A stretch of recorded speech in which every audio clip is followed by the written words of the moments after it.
Welcome back to another episode of Key Factors Podcast. I'm your host, Mark Jones, and we are powered by ReviewMyMortgage.com, the largest index of mortgage programs in the nation.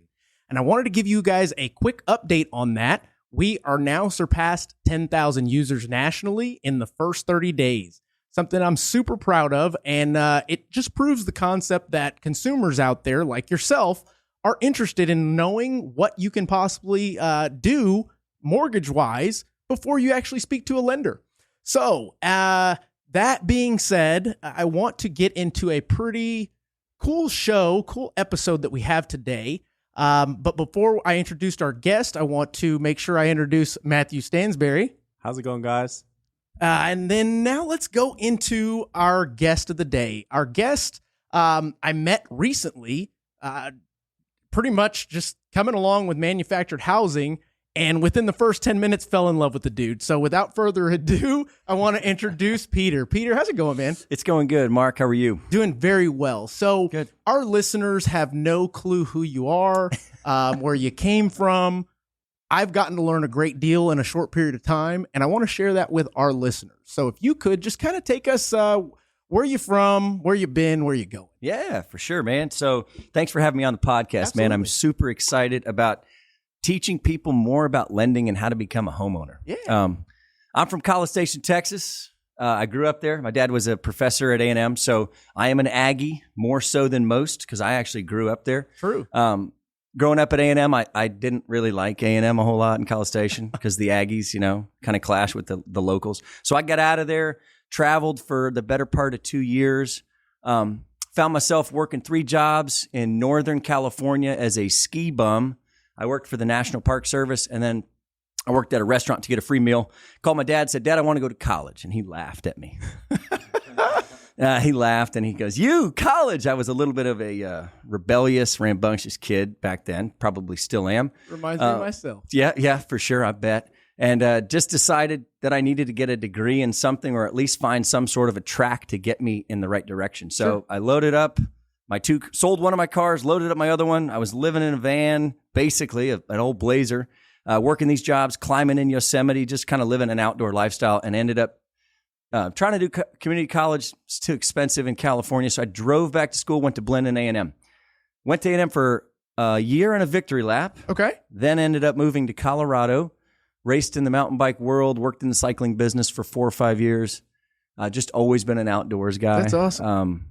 Girlfriend at the time, now wife, told me whenever you're done playing on your mountain bikes, we should move back to Texas and kind of Smart wife coming right up on there, 5 years. Like, what are we doing?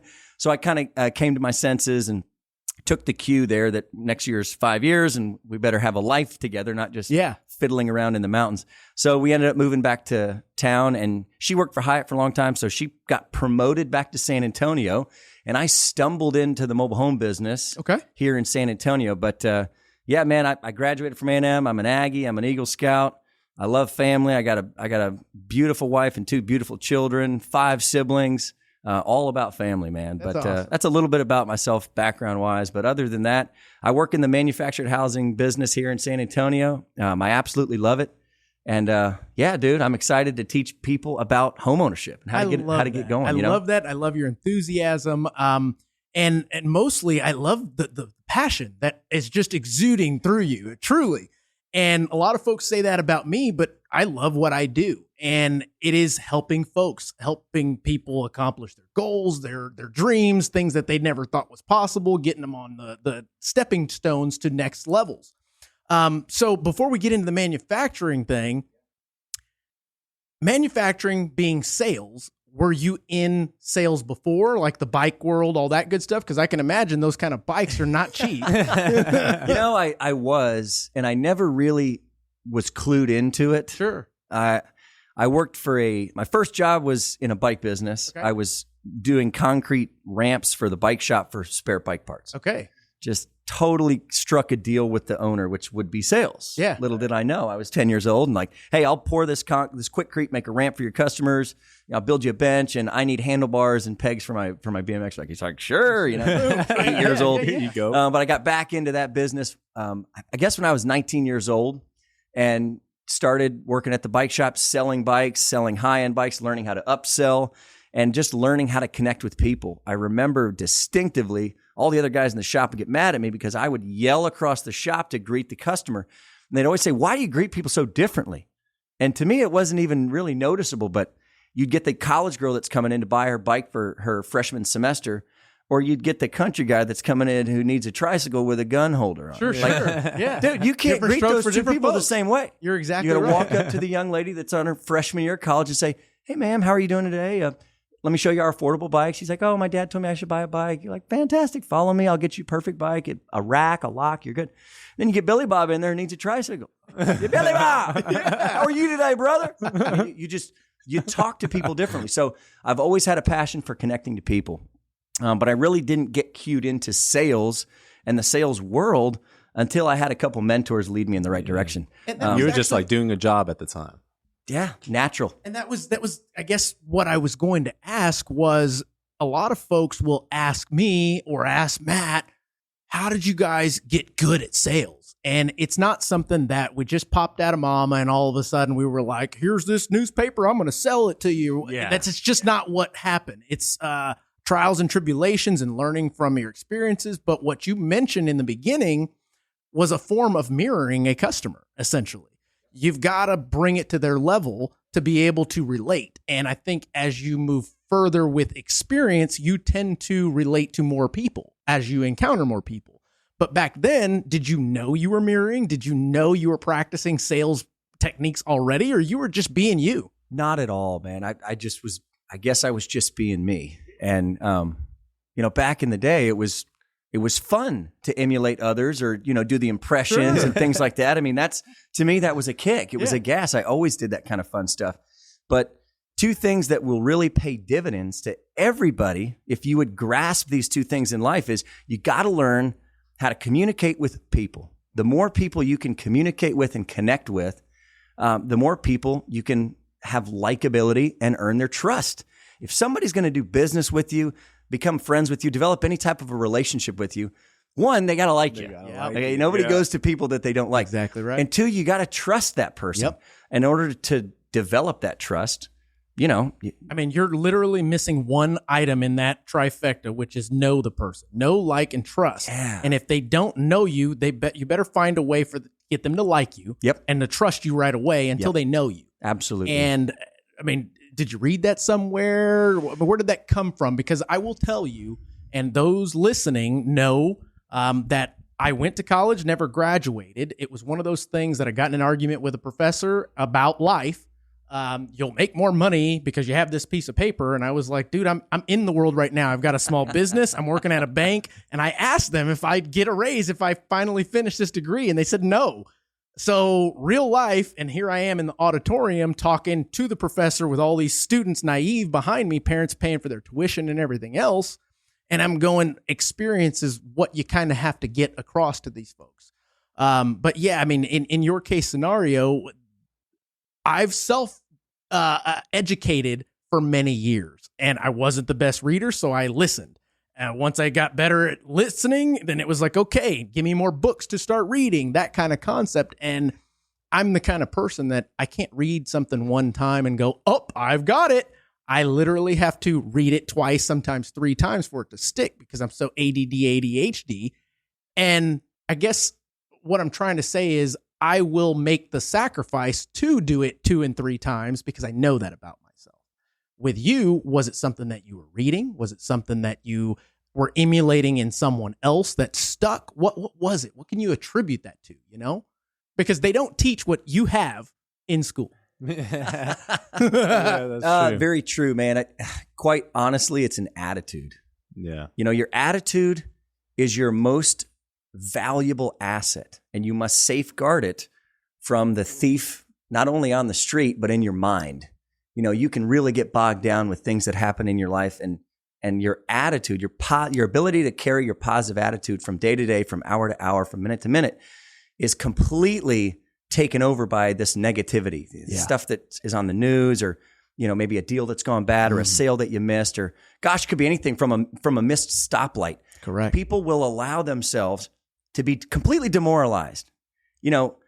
It's the old saying, I can't remember who said it. I wish I could give the credit, but if somebody stole $1 from you, out of your bank account, would you throw away the other, and you had $1,000, would you throw away the other $999? That's a good point. No, you wouldn't. You wouldn't. Why would you let one conversation, one instance, one interaction ruin your day? And it happens over and over. You are exactly on the money on that. So the attitude piece is probably what got me there. I think I learned early on that, in every interaction you have with individuals, really every interaction you have, you get two options, man. I'm a simple guy. I'm ADD, ADHD, dyslexic. Yep. I mean, it's tough for me to get dressed in the morning without being distracted. That. Yeah. It's positive or negative. Let's break it down to really simple ideology. It's either a positive interaction or a negative interaction. That's it. Don't allow yourself to be fooled into thinking anything is a negative interaction. Correct. It's all positive. And right? I'll even go more layman. Not only is it positive or negative, those are your two options, but it's always you that has the choice to choose either one. It's not what has happened to you. It's what are you going to do about it, in my opinion. And as the great movie once quoted, Remember the Titans, attitude reflects leadership, Captain. So that being said, was that something that, and I still want to get to that root, was there somebody in your life, leadership wise, maybe your dad, somebody that you got to see that, because unless you go through quite a bit at a young age, you don't tend to get that concept, what you're talking about right now at its purest form, unless you see it from somewhere else. Was there someone, or you just, you know what? It's better than the opposite. No, I don't, I can't answer that. That's a great question. I'm going to have to really Soul search. Look into that. But my dad is one of my heroes. He's a very positive guy. Like I said, comes from a mountain of education world success. He was a professor for A&M for 35 years. Wow. Just a very, very good mentor for me. Sure. Always a positive guy for me and in my life. No matter what he'd been through, no matter what was thrown his way, he was going to stop, think, calculate, and respond. So ADD, ADHD, that's not how we're doing this. No, sir. So I got one option. If I want to move forward fast, it's got to be positive and we're going to go. That's right. So, that was a little bit hard for my parents, but that was a big piece. And then I met a mentor when I got into the manufactured housing world who taught me how to slow down, be intentional, be disciplined, because discipline is really the key factor if you're going to be consistent in anything that's going to bring you success. You've got to be disciplined. And you attribute that to your health. I know that you're a big health fanatic too, right? You got to okay. Nobody wants to wake up at 4:45 in the morning. Nobody. Know what I'm going to do? I'm going to stay in this nice cozy bed. Yeah. Or I'm going to get up. That's right. Wipe the sleep out of my eyes and go hit the gym. Yeah. Nobody really wants to do that. It takes an extreme amount of discipline, but the amount of effort and the amount of energy and the amount of wins you get back for putting 2 hours on the front of your day where you're taking your health first. Okay, that's caring for yourself, which is important to do. Yeah. Often you don't find time for that at the end of the day. You get a leg up on the day. Dude, you get a leg up on the day. You get to do what I call deep work in the morning when all of the noise hasn't even hit the street. I agree with that. Yeah. That's extremely important. And when you stack those little wins up over time, imagine that 10 years on somebody, you've got an hour every day in front of every other person. You can imagine how much more time I've put into my effort and into my craft than you. It's huge, right? It's astronomically huge. So there's all these great people who have tons of information out there. I'm a big Ed Mylett fan, and there's a lot of good gold out there you can get into and figure out how to be disciplined on waking up and getting into it. But I attribute probably one of my mentors, the leader of our company right now, is extremely positive in attitude. Yeah. So he helps us keep a real positive attitude. But dude, it's an attitude, man. There's nothing that you can't accomplish if you never stop and just stay persistent and continue to pivot and keep moving in a positive direction. So one last kind of question or concept before we move on to the next topic is the reason behind everybody's drive is different.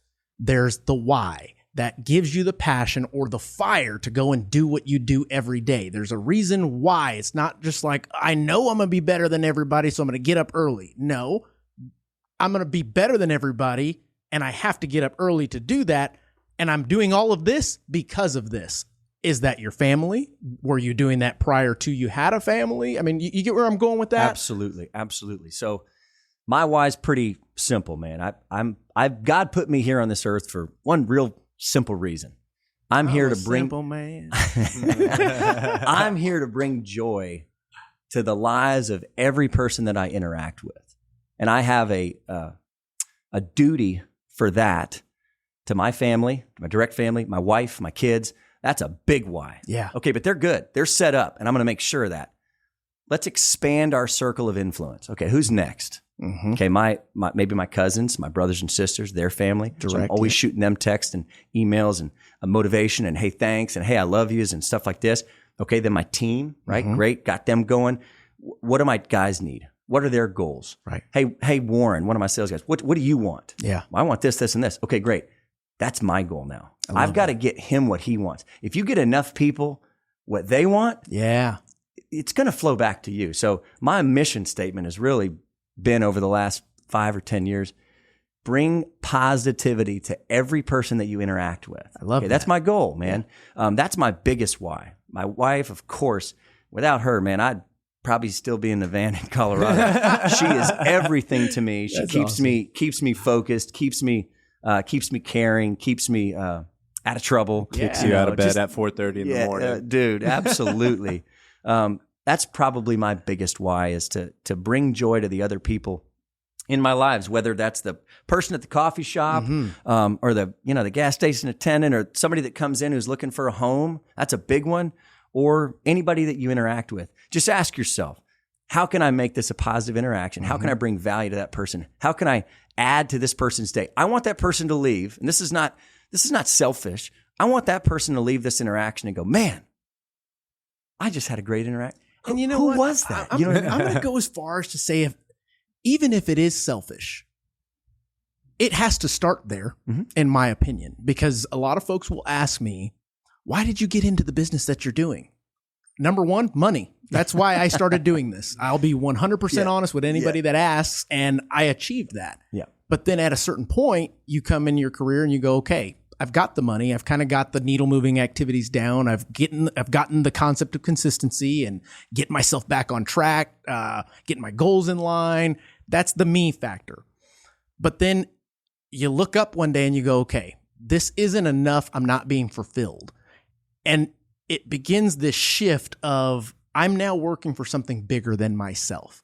And I can see it when you talk, when you were there with your sales guys, it's the same concept. And we align with that in what we do here, in the sense that I get super gratified in seeing them win. I get super gratified in, example, Javier behind the scenes, we will debate about a topic in particular, and then fast forward 2 months later, and he comes back and he's like, hey, that was a nice paycheck. I kind of get where you were coming from when you were trying to educate me on that. But it's cool to be able to then take that a step further to say, hey, that's just the beginning. You wait until it's like, now I've got some money in the bank. What do I do with it? Type situation. I'm not going to buy rims. I'm going to go put it over here, and 2 years later, see that money grow. And those are the little tangible things that we as leaders kind of come in contact with, but it all starts with that original why. So great topics right there. I mean, geez, we came out of the gates swinging. I wanted to know, like, what had you like stumble into manufactured home business? Just because I feel like I stumbled into the mortgage business, and I'm like, I'm here. I love doing this. If you don't mind, some of the listeners have never gotten to hear your story, how you got in the business and where you came from, so to speak. And this resonates heavy because of your background. I mean, we're talking manufactured housing right here. I grew up in a manufactured home. Even at some point lived in a like 16-foot RV for years, and then we leveled up to the manufactured home. So I didn't come from money or anything. I think coming into college, I was an assistant manager at an apartment complex. So I wasn't really doing any sales at that time, and so happened that I connected with somebody, and she got me in front of an insurance agent. She's like, hey, this guy needs some extra help, needs to get leads. You want to come make some extra money? I'm like, yeah, sure. So they paid me per lead. And I, at the time thought of like, all right, where can I go get more business? And I need to get in front of as many people as possible. And I got bonused and tiered. So I set up at Traders Village and did awesome. And the guy's like, hey, you're actually really good at talking to people. And I'm like, dude, and really good looking. You're giving me something that people need. It's not really sales at this point. I'm just like, hey, you need this? Here you go. But I kind of stumbled into insurance, met a mentor at the time, and I became the number one insurance agent in the state of Texas for Allstate when I was 21. Moved up and got to a point where I was hitting a cap, and they're like, okay, at this, you're already met your cap for the year. And I was in October, and I'm like, what am I supposed to do for the next 2 months? Just sit on my hands? Not very motivating. When I'm hey, like, keep going full gas, but we're not going to pay you anymore. Yeah. And it was just like, okay. So at that point, the mentor that I was with at the time is like, hey, you've already met your cap year. I think you do phenomenal in mortgage. And I'm like, I don't know anything about that. I don't even have a house myself. And sure enough, went into it. I took a step back on income to learn for like about 2 years, and then got my license. And from there it was takeoff, and got connected with Mark first year in the business, crushed it, and then been moving up and scaling up since then. Yeah. I mean, 3 houses later that still owns and living in, I mean, come on. You can toot a little bit. It's okay. First, after that became like a top producer, been crushing it. But I feel like whenever I came into it, I didn't really realize I was good at sales up until I started, once I got the insurance thing down, I'm like, oh, this is easy. But once I got into mortgage, I found my why in helping people. I never thought of it like, all right, I'm in sales, I'm going to go make money off of these people. I had a reason to help people, which I feel like in turn, I got my dues, right? I paid my dues, and in return, I made some money for it. Yeah. So back to the question that you asked. I'm sorry. So how'd you? Yes, I feel like stumbling in. It's kind of a funny story, man. So we're in Colorado. I had a great job racing bikes and having fun, working in a warehouse in the cycling business. But cycling business, you're making $20,000 if you're, if you're good a year. Yeah. You know what I mean? Like you're there having for the fun, perks. babe. You're there for the perks. You're there for the free bikes and stuff. And you get a free meal too. Occasionally you get a free meal, pizza Wednesdays, all that stuff. Anyways, I was kind of going into my manager's office and told him, hey, listen, I did this, this, and this. I told him exactly what I laid out for the year. And I said, I think it's time we reevaluate my pay. I did X, Y, and Z, and here's what I think I'm worth. And he was like, well, you're a valued employee. And he kind of gave me some spiel about you're already at a pretty high pay. We're going to give you a 50-cent raise hourly. And no joke, in that meeting I went, I quit. And he was like, huh? I said, I'm done. I'm done, brother. I'm out. I'd like to put my 2 weeks in today, and I'd like you to cash in my 2-week vacation. And he's like, well, will you come tomorrow? And I said, yeah, I'll come tomorrow and help the transition out or whatever. But I left. I went home that night, and I told my wife, I said, hey, I quit. And we're moving. She's like, really? I'm like, yeah, got your wish. Back to Texas. So she's like, okay, great. She got online, applied for a job, and they basically promoted her to San Antonio. Yeah. So I called my brother-in-law. I said, hey, we're moving to San Antonio. He lives here. Dude's been in sales, does AC still, stuff like that. But okay. I said, hey, you know anybody? I'm going to start applying for jobs. He goes, well, my buddy sells mobile homes. You want to get into that? And I'm like, mobile home? Nah, man. Bike shop. Come on, man. I want to get into a fun deal. He's like, well, you ought to go meet with him. I'll let him know. Maybe you can meet with him. Fast forward about a month and a half. We're here in San Antonio, staying at the Hyatt, and I'm on a bike ride with my brother-in-law and his father, who he was a financial, like a wealth management guy. And we're riding bikes or whatever, and I'm telling him I'm going to get a job at a bike shop and all this. He goes, yeah, and he's just riding his bike. He says, riding bikes is really fun and all that, but making $150,000 a year is a lot funner. And I'm like, yeah. He hit you with the reality. And he kind of mentioned, he goes, oh, Wes told me you were going to go and meet Phil. And I said, yeah, but might as well. And he said, oh boy, I take care of his financials, and it's incredible. And I was like, bing, light bulb. Maybe I need to go meet this guy. So I went and met Phil, and I walk in. This is a funny story, man. I walk in to meet Phil. And I'm wearing like jeans and maybe a collared shirt. Probably not. I don't know. And I walk in. It's like 9:15. I'm walking into the trailer lot and I'm looking around. And I'm here to see Phil. And he walks out. He's tight, nice shirt. He walks out and he looks me up and down like this. He goes, in that? And I was like, And he goes, go put a suit on. I'll see you tomorrow at 8:30. So I left, went back, said, Lizzie, I got to go buy a suit. I didn't have a suit. I'm a bike guy. So I went to Men's Warehouse. Don't worry, you like how you look.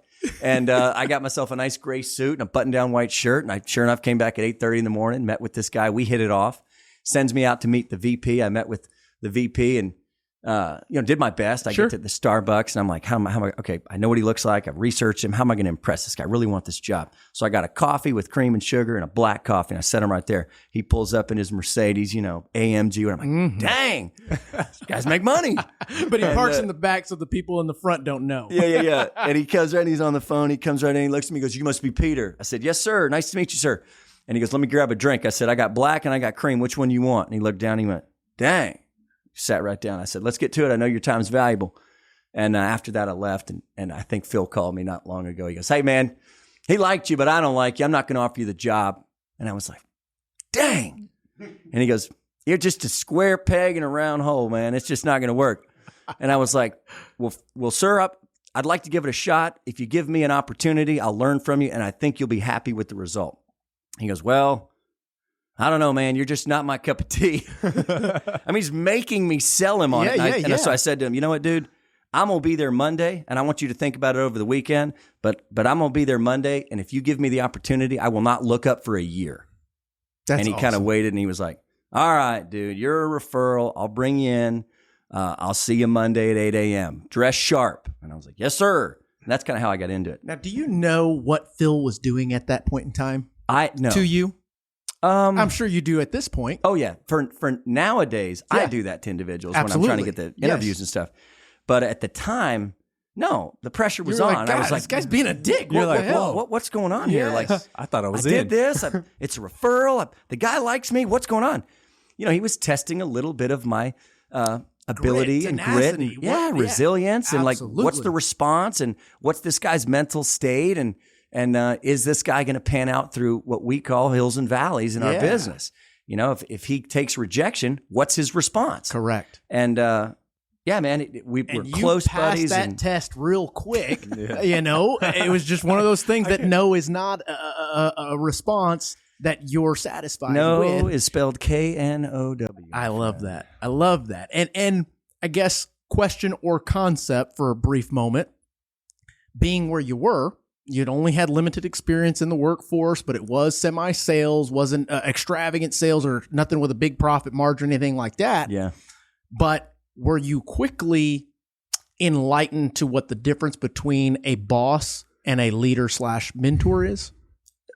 180 degrees. Mm-hmm. The company that I left was a boss. Yep. He oppressed, not in a bad way, but he kept people down to the point where they wanted to leave. Mm-hmm. He wasn't anybody that would bring others up with you. Yep. And one of the first things I learned from Phil, my mentor back when I started the mobile home business, was he told people, I want to work for you one day.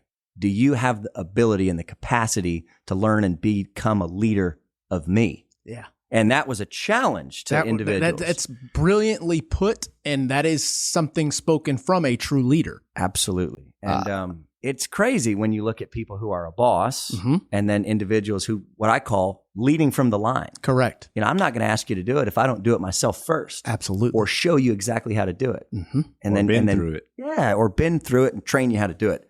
So that's kind of how I got into the business. And I've been doing it for coming up on 7 years, and I love it, man. It's great. Well, let's get into that part because I can talk all day about these concepts. This is the stuff that I'm passionate about. Yeah. And like I tell folks, this is way cheaper than therapy. Okay? Absolutely. Absolutely. But as we jump into it, I mean, your first year in the business, what was it like? I mean, obviously, a lot of folks don't understand the difference between a manufactured home being brand new, manufactured home already being out there. You were selling directly from the factory day one. Yep. What was it like? Total culture shock, I would imagine. Total shock in what you were used to, coming from surfer boy, bike slinger to, all right, now I've got to show up on time, be the best I can be, and follow up with these customers, build a pipeline, all of these different things. What was that like? Different than I thought it would be. Sure. You hear about it and you think, oh, cool, interesting. I'm going to go get in this. But of course, like most things in life, it's very different than you think. Yeah. Not bad, in a bad way, but it's very different. Mm-hmm. So you get used to the grind. Yeah. You get used to, for a guy like me, it was just getting organized, learning the financial world, which is, y'all's expertise. I had no background in loans, conditions, DTI, mortgage rates, all that kind of stuff was all new to me. But I knew the guy that I wanted to follow, and I did have a great training program on our selling system, which is awesome. But as far as the manufactured world, for us, it works real simply, almost like a RV dealership, car dealership, kind of combined with home ownership, or maybe more closely related, one of these communities that you walk into, you look at the model home, and then pick your lot and build, but much faster paced. Sure. We serve and provide an affordable housing opportunity. So the clientele that we work with, dude, it's 90% of people. Most people rent. That's a huge group of people that are financed at 100%. They've got no ownership at the end of the line. So what we provide is a service that gives people the opportunity to own a home that may never get the opportunity to own a home. So that was a light bulb to me, and it just screamed, there's a need. Tons of people have a big problem, and we've got a selling system and a product and a company designed to provide that opportunity. So I grabbed hold of it real fast and used a little bit of my, I think, natural ability to connect with people. Sure. So I was connecting with a bunch of people. And for us, it's from an office set, it's all about getting those customers in front of you. You deal with people who really don't know whether or not they can get approved. Correct. They may have challenging credit. They may have just started a job. They may have no money down, but they're excited because they got a job. Maybe they've got some family land. They want to see about owning a house. So I took it upon myself, and it's kind of a company motto, but we're really a liaison. We want to teach these people how to own a home. So if you come in and you can't buy a house today, that's no problem. You took the first step. Here's what we need to do to get X, Y, and Z in line. We'll see you in 3 months. Check in with me. Here's my number. It's funny you say that. Because you want to move to the mortgage industry on this side? Dude, I already tried. He's a great guy. And all of the things that you're talking about align perfectly with our motto, and it's been my motto for many years, is everyone's a homeowner. It's just a matter of when. Our goal is to show you how. So if it's not today, we're going to set the expectations on what you need to do so that you can find out when that date is going to be set for yourself. And it's cool seeing that, I guess, ripple effect happening in other sectors of the business that I'm in.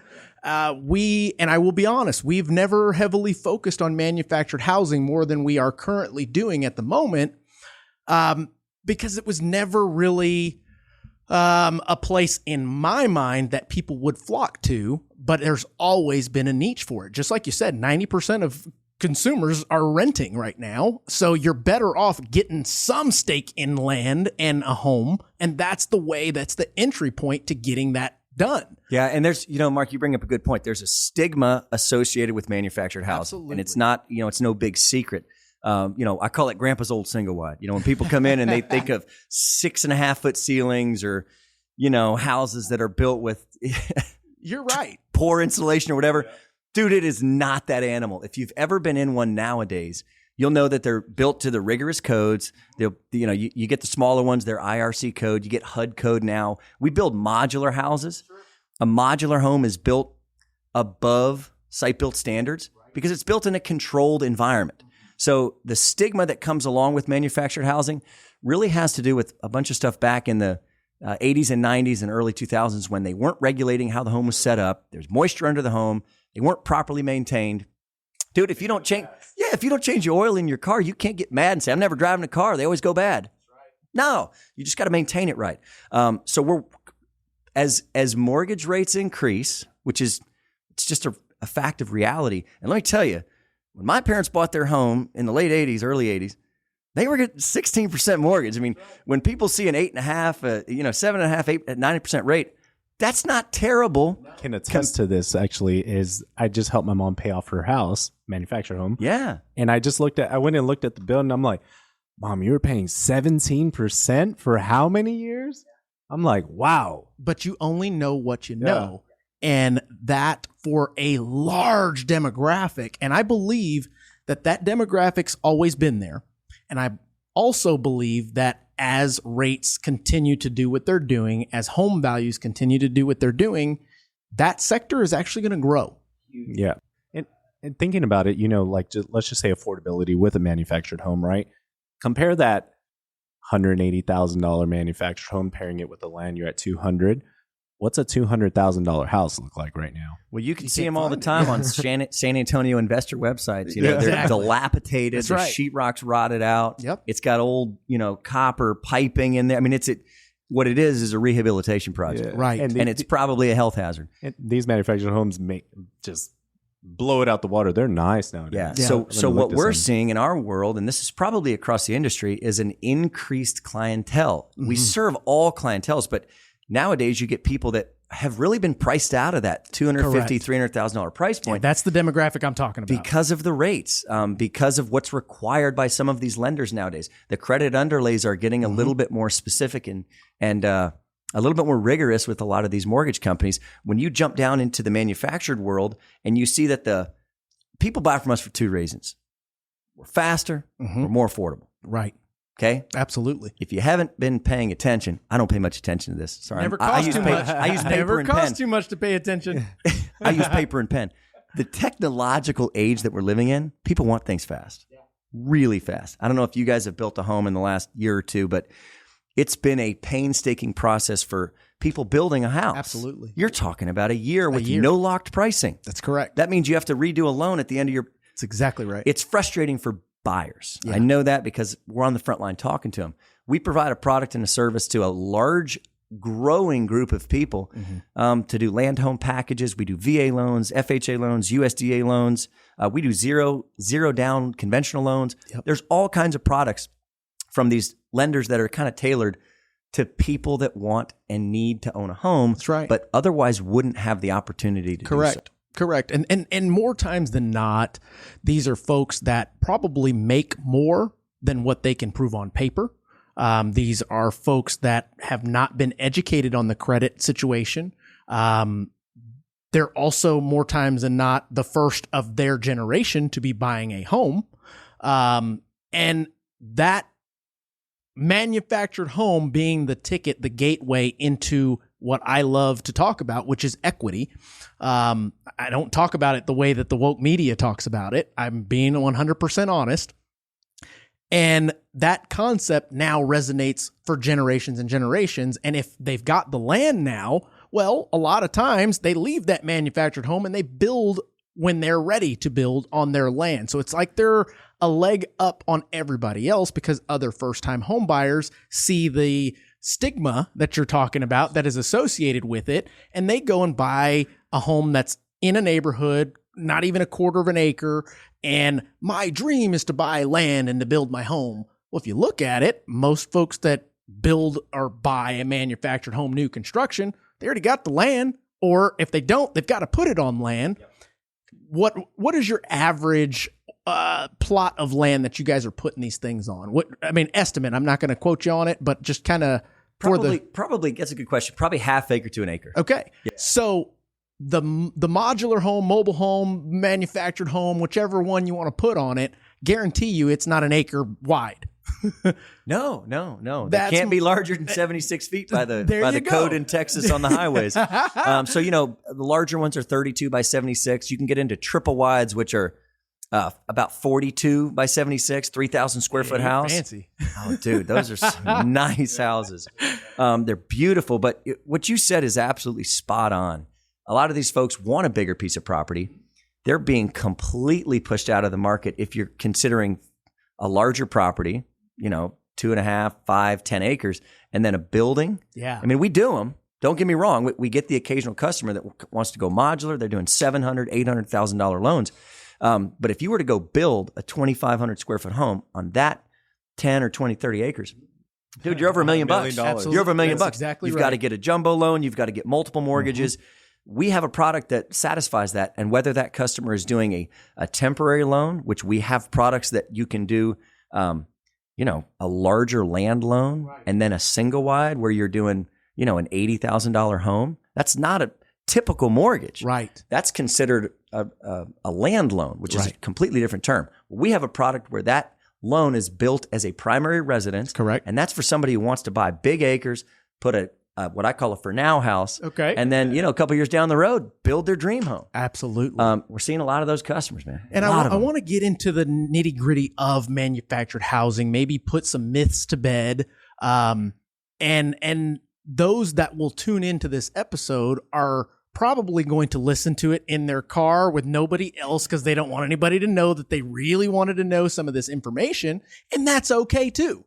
But there's so many things that, like, for example, essentials. What would be some of the essentials when going to purchase a manufactured home? Does the land need to have well, septic, or is there something that you guys have already created that's not necessary? I don't know. Sure, Speak to me like an infant on this kind of stuff. That's a great question. The way these projects are structured, these purchases are structured, there's really three parts to the loan. There's the home, got to have the home that you love. There's the land, which either you bring it or we can provide, properties that are either in communities that allow for homes, things like that. And then there's the land improvements, sure, which can be either a large section or a small section. If you do an agency or a government-backed loan, that loan has to be to that quality, or I should say to that standard. Yes, sir. Thank you. So, you're talking about a concrete runner foundation. The skirting's got to be done. The decks have to be FHA qualified. There has to be a driveway, culverts, you name it. You name it, they got to have it, which is great. That's a turnkey package. Some of these products, we can put the pad in the house. If your brother owns a construction company and you're like, hey, I got everything. I need the home, the land. Oh, by the way, can you drop the electric for me? I'm going to do everything else. That's great. We can do that. So they allow a tailored construction project, which can sometimes be done in the site-built world. But when you get into site-built stuff, most of these builders are pretty turnkey. They're not going to let anybody else handle anything because of liability. The product under the finance world for manufactured housing allows for a breadth of completion on the projects, which is cool. Absolutely. For people that have a price point, again, we're dealing with a I don't even want to say subset, a majority of home buyers that fit a budget. Absolutely. And in order to fit that budget, sometimes you got to get creative with the financing. And we do that. We do that very well. And I think it gives more opportunities for home buyers, which just solves more problems. The more people you can take care of, man, the more need is out there, the more problems that you can solve, the more is going to flow back to you. And again, that kind of goes back to my why, man. If I can figure out how to solve your problem, at the end of the day, you're going to figure out how to solve mine. And that being said, are you guys seeing an issue with land continuing to rise and the home value not coming in line with the land? And it used to be an issue that the land couldn't be more valuable than the home. They've obviously adapted to what is happening in our world these days, and I'm glad they did, because there's some land out there that is pretty valuable. It's all about location at the end of the day, but as long as there are comps to provide, then it makes sense. Like putting $100,000 manufactured home on a $700,000 piece of land was not doable. Correct. Matter of fact, you had that happen recently to where it was, I don't know, X amount of acreage, and they wanted to put the home on it, and it's like, Bob was like, I just want land. You're gonna throw that manufactured house on it. Hey, man, and there's a question I have with customers. I say, guys, what's more important, the home or the property? Yeah. And 50% of the time, it's the dirt. They want to be in this area for family, or they want to be here. So there's absolutely products for it. As far as the value, it kind of goes back to that stigma. They go up in value if the property goes up in value. And you right now not see any more land being built. It's not possible. No. Land is so far, at least to the best of my knowledge, in Texas, we're not building any more land. But you see the values coming in at appraisal, if not more. Yeah. But again, the financing has great programs. One of the lenders I work with will allow for 110% valuation on the appraised tax value of the property, which some people might say, well, that's crazy. But at the end of the day, remember what we're doing. We're trying to take somebody who's at 100% renting an apartment where they don't want to be in an unsafe neighborhood and get them out into what is their dream home. So sometimes you have to adjust the financing to do so. If they're doing a zero down loan and you're adding closing costs onto it, you have to hit an appraised value that's higher than the package of the land, home, and improvements. So they get creative with the financing. I think that the stigma that manufactured homes really grew up with, it should be going by the wayside. It's a thing of the past, man. The houses that are on ground now, you would be blown away. I think I showed you a couple of them, or at least when we were on the lot.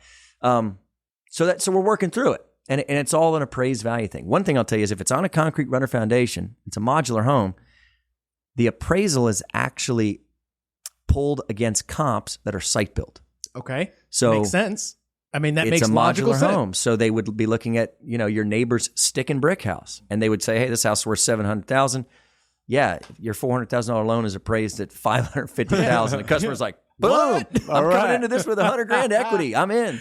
And I think that goes to the concept of, and this may be a myth buster situation or just something that we enlighten folks on.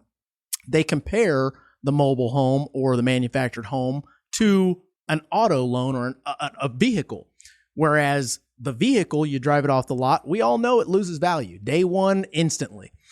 Unless it's a classic and very rare, and that's happening less and less these days just because there's so much competition. But the modular home, the manufactured home, we've actually seen increase over time in value, in addition to the land that's also increasing in value. So it makes sense as to why somebody would create a product that they can go 110% of the value. Absolutely. When you've got vehicles that they'll go 140% of the value. Yep. I mean, and that's just a lose situation. Whereas this one, that's a pretty safe bet. I've seen customers a lot this year that call us up. They want to, they bought a house from us a couple of years ago. They want to come back in and trade in and upgrade. And I say, great, let me see what I can give you for your trade in. And, it's kind of a benefit to them, but I have to turn them away. And I'm like, hey man, your house is appraised at this much. I can't buy it from you. I'd be losing money on it. That's right. I can actually get one from the manufacturer for a little cheaper than what I can buy yours for. I'm sorry. You're going to have to put it on the market. Go ahead and make 30, 40 grand. Correct. Come back to me and we'll make a deal. That's right. And they're like, really? And I'm like, yeah. Go make some money. And I can attest for years, let's say the first, 6 years I was in the industry, that was something that we were almost coached to say to the borrower, which is, if you go manufactured home, those don't hold their value as well. And it was really a steering tactic that I didn't even get at the time because people above me didn't know how to do manufactured homes, or they didn't want to deal with, does it have the tags, or does it, all of those different little nuances that are there to help make sure that home is correct for the borrower, all that jazz. But it's like, there's a hurdle. Let's find a way to just go away from it instead of getting over that hurdle and teaching how this relays to a consumer. I think me coming into the business, it was 3-4 years ish after? Yeah. 3 years after. Me coming up from the mobile, living in a manufactured home. Right. My dad was actually in the manufactured home business. He would sell manufactured homes. He would haul them, set them, and I'd go with them. We set up manufactured homes and level them and all the whole and nine. Then what would he do? And sometimes we'd have to go repo those things, which that's not fun. Matt, if you want to come down for an interview, man, I think we've got an opening. Boom! Look how the turns have tabled. Yeah. That's cool, man. No, so you've got a really good insight Yeah, into it. and that's why me coming into the business, one of my biggest things that I would go is I'm all about helping people get a leg up, right? Just because I knew that whenever I was coming up, I didn't really have much help. And I knew if I could help somebody a little get into a home or build that equity, it was a plus. So my thought process coming into the business, nobody does manufactured homes, I'm going to do them. And I figured out how to do them. I would do manufactured homes. I wouldn't turn them away. Figured out the, TDHCA, all that, get the social, the serial numbers, all that. Yep. And then I would always try to find a way man, why can't I go to these manufactured home places and do business directly with them? Because I know how to do it. And then it wasn't until we came here that it's hey, we have a product that actually works for this. And I'm like, boom, let's go. That's right. Oh, man, that's cool. Right. Well, I commend you for that. It's a path of least resistance mentality. It's people wanting to go the easy route. And unfortunately, when business is great, people go the easy route. And in the mortgage business, at least here in Texas, probably all across the United States, business has been great for a number of years. Business has been really good. So what happens when business is really good, it creates a path of least resistance, which gets just overtread. and you get people that go the easy route. So you create weak salespeople. That's right. or weak employees or people that, God dang, man, they're just lazy. They're lazy. That's right. And, And I think lazy is being tolerated way too much these days. So I mean, are we done with the manufacturer talk? If you haven't learned, or if you have a bad idea or a stigma against manufactured housing, let me just tell you guys, it's going to be a big part of the future for mortgages, at least in Texas and probably all across the United States, because it's an affordable option for the largest segment of people in the United States. I tell you what, let's do this so that we can sum up this segment of that before we lead into our last and final kind of discussion. If you could walk us through, because along with the stigma, it leads to the fear of somebody even taking that first step in moving forward. So if you could just take us through what it would look like as a consumer walking into a sales office and now I'm getting the keys to my home. What does that process look You see this guy, man? He just smile at you. It's like, yep, I'm buying. like? That's what I'm saying.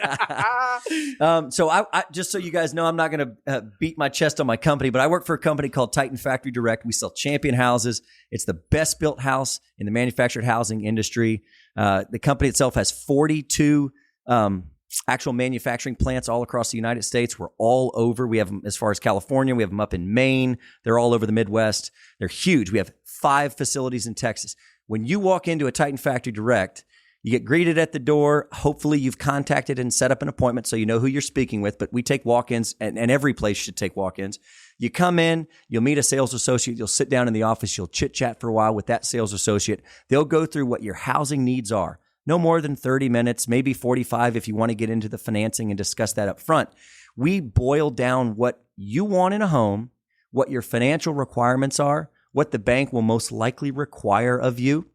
Just like if you were to contact a mortgage broker, we do a mortgage analysis up front. We take a look at that customer's DTI. We take a look, at all 3 of the bureaus and recommend basically, one of the lenders. We call it pre-qualified. Yeah, it's a Absolutely. exactly. Mm-hmm. Now we're not underwriters. We're not licensed. So we're not going to say, oh, you need to go to this lender. But I know the DTIs at these 9 banks. I'm going to say, folks, I'm confident within about 100%, I can get you an approval. So then we go out and look at houses. And I'm going to walk out there and I'm going to show you what you've given me a description for. Sure. Some folks want to go see all houses. I got 25 houses, man. You want to jump in a house for 10 minutes? Wow. Every house, we'll be here all day. So what we do, part of the discussion is, let's see how many bedrooms you want. How many bathrooms you want. You have 25 different options for a consumer to choose from? Just at my office. We have Holy 12 cow. stores in the state of Texas, 11 in Texas, 1 in Oklahoma. But So you can damn near call it a custom. we can. One of our manufacturers, you can move walls. You can do a lot of really cool stuff. That's Again, pretty cool. It ain't Grandpa's old single wide. Sure. So after that, we walk out onto the display center and we look at a couple models. And we typically show you the houses that we have that meet the description you give us. Once the customer, the consumer, really loves the house, at that point, we're going to stand there and answer a bunch of questions. Mama's going to want to know about the fridge. Dad's going to want to know if we can put a safe in the closet. There's a couple things we got to go through, right? So we'll sit there in the house and chit chat for a while and kind of go back and forth and answer some questions. Once this is the home and the customer's like, this is it, we love it, we're going to have the Christmas trees here, boom, this is here. At that point, what we do is we head back into the office, we give them a copy of the floor plan, answer any questions, and get them a price on the home. What we always do is give you a price in writing that you can hold us to. So I'll present that price to the customer. Once that price is agreed upon, you put down money. What that money does is it locks in your price and allows us to send off your financing to one of the lenders, usually a preferred pause right lender. there for Sure. a moment. That price that you guys provide to that consumer, that's not something that takes you a week long to go and get. I mean, you're able to actually give them a roundabout price. Boom. I love that. Yeah. No, what typically, and every dealership is a little different. Sure. What I can do is speak on Titan, and what we do is Hey, we give you a man, price. I only have the best on this show. Hey, man. What we do is we give you a price that includes the delivery of the house, the AC, all the appliances, the setup, the trim out. What we don't know is that second piece, which is the land improvements, base pad, concrete runners. Do you need a well? Right. I mean, I can't price you a house if Nope. you got a $40,000 well in the hill country. Yeah. Let me go take a look. And you hit that limestone, man. Yeah, dude, it's different. So there's a bunch of factors that we go over on day one. Then we fill out an application. It takes 15 minutes. What I do is I send that application to one lender. Once I get either a decision back, whether it's an approval or denial, call the customer, review that specific, ask their permission to go to another lender. Some dealerships will send your app to multiple lenders at once, which is a technique that's fine if the customer agrees to it. Absolutely. My thought is, hey, let's get one approval. If you like it, we're running. If you don't, let's get another one, and then we can kind of play the banks and find the best loan, right? Sure. My goal is to find the customer the best house, first and foremost, find them financing that fits their needs, and that a loan is, best for them. Absolutely. And I don't mind putting my banks up against each other and say, hey, guys, the customer wins. Customer wants a better rate. Who's going to win the business? That's right. Once that happens, we send out a site inspection. Okay. Site inspection on either their property they own or property that we found them within a week or so. The delivery company as well as the contractor will go meet the customer on site and talk about the position of the house, where it's going to go. They'll gather all of the information. They'll send those bids back to us. The delivery bid comes to us. We pay for that. And then comes a construction bid, which can be as large as, I got one today for $50,000 for a full turnkey project. And then I get them for, $2,500 for a base bet. Gotcha. I call the customer. We go over the bids. So you come back into the office. You go over your final bids. You sign all the colors on the house because mama's going to want to pick the counters, which we can do. You sign all the colors and options and stuff like that on the house. Now we got our bids, we got our house finalized, and we've got pretty much the last of the loan conditions. We send those loan conditions in. You get disclosures back as soon as all the lending conditions are cleared. You close. I've closed a chattel loan, which is a home only, so the customer typically owns the land. I've closed a chattel loan in 3 days. Wow. And then the factory, we release the order to the factory, which puts it in line into production. Right now, the houses are being built. Some of our faster factories that build single wides and things like that, they're turning them in 3 and 4 weeks. And then some of our more popular factories that are doing a larger breadth of our product, they're building in 6 to 8 weeks. So we can get a house out there pretty fast. 2 months. Once the home hits the dirt, you can imagine, you can't move in tomorrow. Right. We got to level and set the home and anchor it to the property. Then you tie in the utilities, which can take 2 days. It can take 2 months. Depending on the county. Yep, Depends on the county. So there's a big out of your control timeline. Yeah, exactly. But we educate you on that, try to set the right expectation. And once that happens, we come in and do what's called a red carpet trim out, which is where we basically finish everything that may have been adjusted or moved in the delivery of the home. Because those houses go through I'm sure significant earthquake when they're headed down the Texas highways. Y'all seen them out there. Dude, when they get there, that sheetrock can be cracked. I mean, there can be wall panels that need to be reinstalled. That's totally normal. We get out there and finish the job. And then the customer meets that contractor on the property and walks through the house and signs off on the work performed. Boom. Then you move their in. blue then tape. You fund and move in. Yep. And you fund these deals on the front end so that once the house is tied down to the property, the customer calls the bank and says, I want my payment on this date. The way we work is me and the sales guy, we don't get paid until that customer's moved in, the red carpet's completed.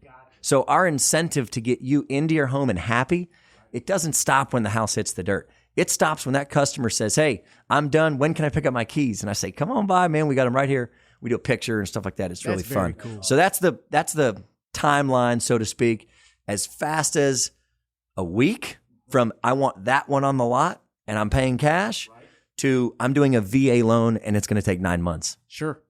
Gotcha. So, I mean, and I think that insight to that, pulling the curtain back, giving a very proper expectation of what can happen, how it typically happens. And like you said, if you want it tomorrow and you have the means, I'll get it to you in 3 days. How about that? That's not bad. Yep. And we're talking something that is brand spanking new. Absolutely. And that's something that these first time home buyers are really looking for. But unfortunately, they've been priced out, like you said. And they don't have green carpet anymore. No, they don't. No, they don't. Hard floors. And the cool part is you can really tailor the house to how the customer wants it.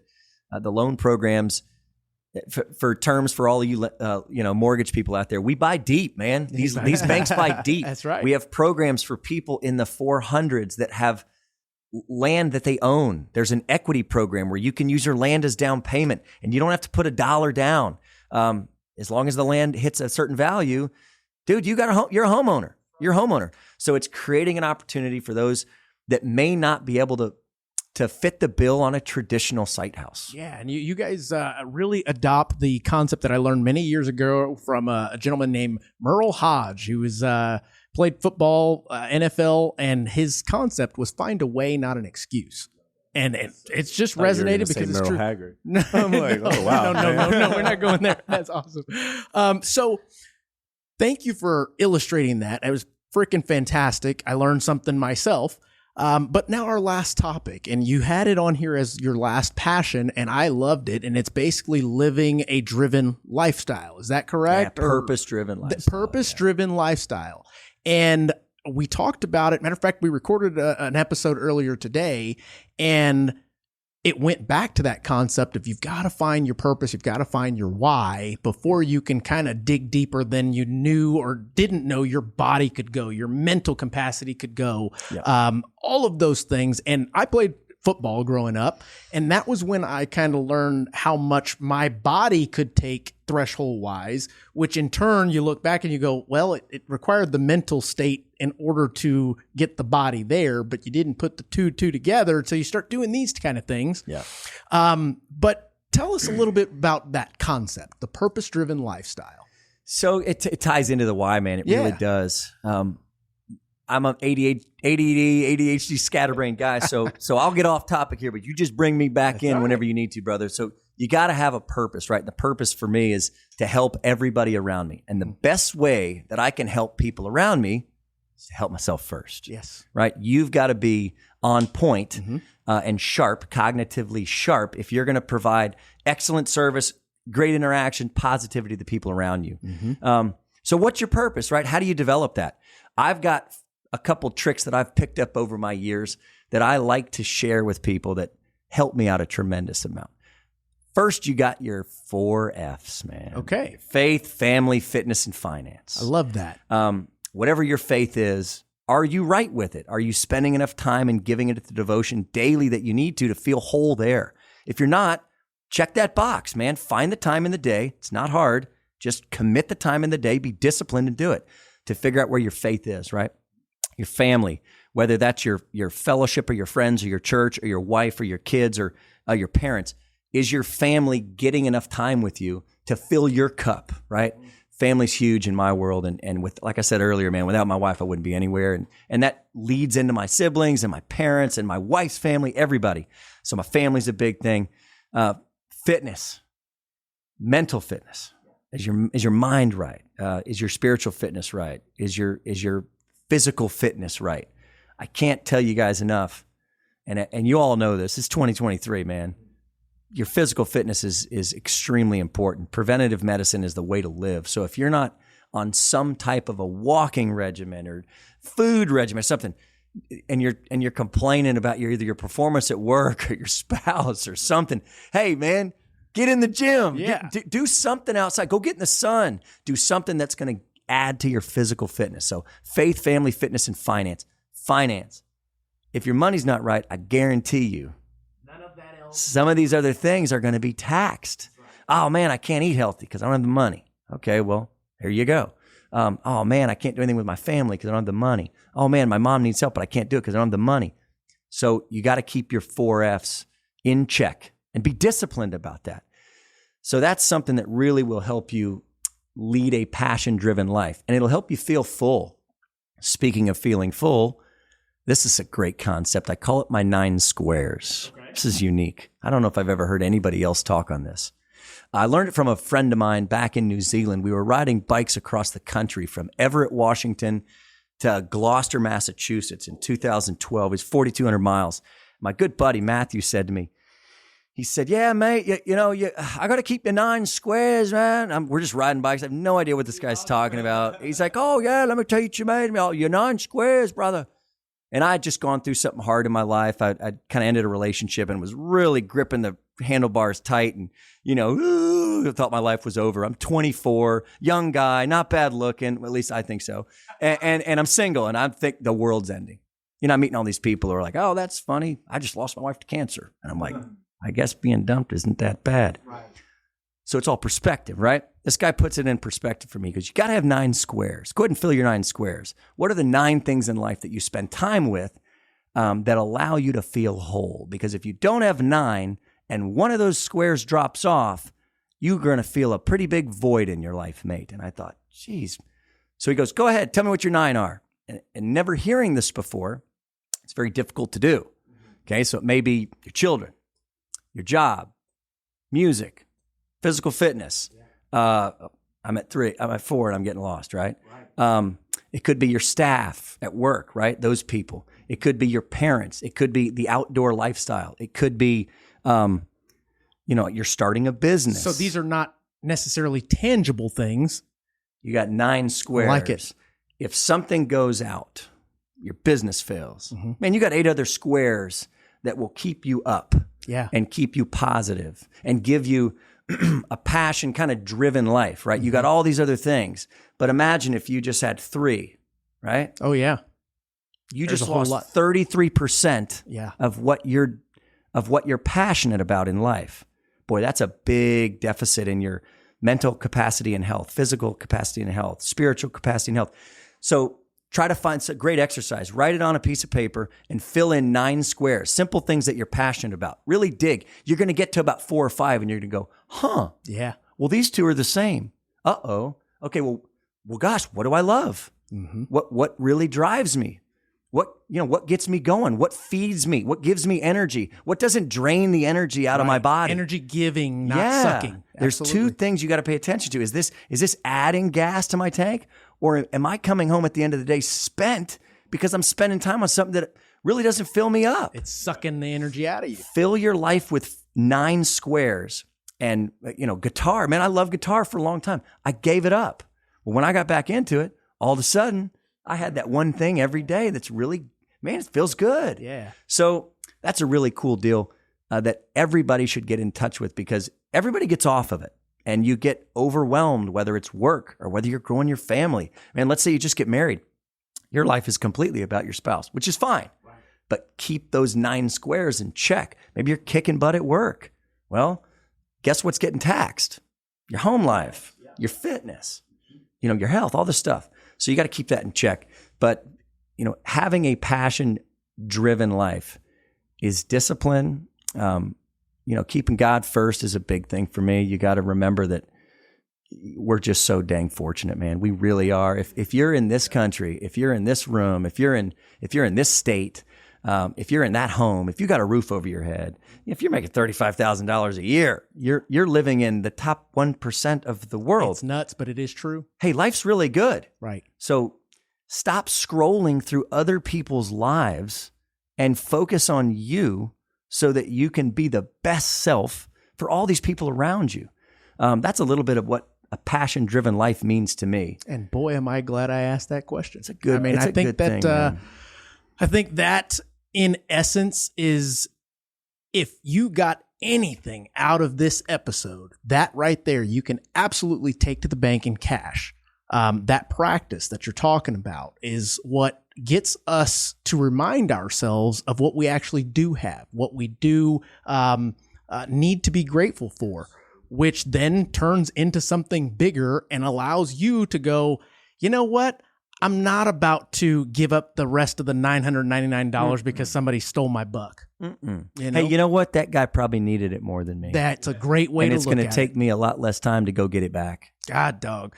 Peter, I want to thank you truly, because this was, and I'm going to go as far as to say it, one of the best episodes we've had in quite some time. Oh, gosh. And I've got some great people on here. Mind you, it's just one of those things that when you meet somebody, you hear the words, but sometimes you feel it too. Yeah. Well, and that's where we are with this. You guys are doing great things, man. I think mortgage is awesome. I think this Review My Mortgage is going to be a bit of a game changer for people to become educated in the finance world and really get their abilities up to buy a house. And I can't tell how much I appreciate y'all inviting me to this show and giving me the platform to kind of speak and ramble a little bit. What a cool group of guys out here, man. I appreciate the time. Thank you very much. Yeah, Matt, you got anything else you want to end with? Good to go? I don't know. I'm just thinking about that concept of the 9 squares. I'm like, damn, that was heavy. I looked over at Matt while you were going. Whoa. I'm like, he is soaking this up. This is awesome. Like, whoa, that's intense. Matt, I've been mentoring for quite some time now, and I'm telling you, he's just the guy that's the next better than me. Truly. Absolutely. Well, guys, there's not much else to say on this. Like I said, I mean, we've talked about consistency like we do in most other episodes. We've talked about your disciplines. We've talked about the things that you are in need to be grateful for that, gosh, you got to constantly remind yourself of that or you'll forget in times. And oh, by the way, we talked about manufactured housing and how affordable it is and how much that market is actually growing and how you listening right now, this may be the solution. So if that is the case, where can folks get a hold of you one more time? You can check us out at TitanFactoryDirect.com. I'm on LinkedIn. I'm on Facebook. It's Peterman Hartwig. You guys are, feel free to reach out to Titan Factory Direct anytime. We're all over the state of Texas. Let us know where you heard about us too, because I'd be happy to let Mark know what we're doing. And this guy does some of the best mortgage stuff, at least in San Antonio, that I know of. And I've only known the guy for about a week, but it sounds like he's doing great business down here. So I think we can help you guys out. And again, man, I really appreciate coming on your show. Looking forward to it. Guys, we will catch you on the next one. Holy